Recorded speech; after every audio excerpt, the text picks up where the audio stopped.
ইসলামী আন্দোলন বাংলাদেশ নোয়াগাঁও ইউনিয়ন শাখার পরিচিতি সভা ও শপথ গ্রহণ অনুষ্ঠান অনুষ্ঠিত হয়।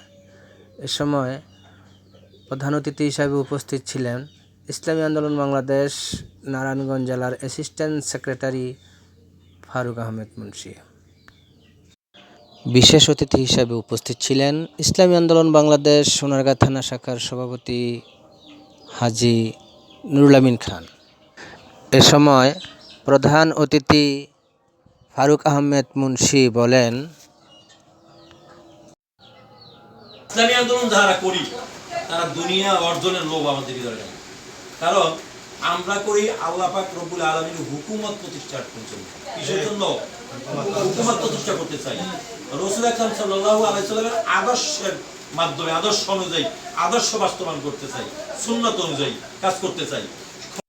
এ সময় ইউনিয়ন কমিটিকে শপথ বাক্য পাঠ করান তিনি। সদস্য নিযুক্ত হয়ে আল্লাহ তাআলাকে সাক্ষী রেখে ওয়াদা করছি যে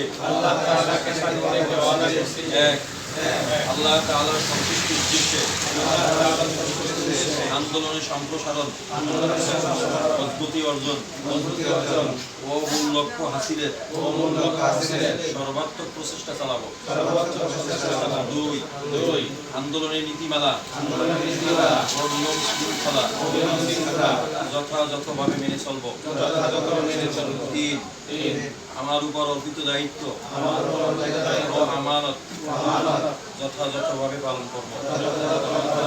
আল্লাহ তাআলা আমাকে এই ওয়াদা পালন করার তৌফিক দিন। আমিন।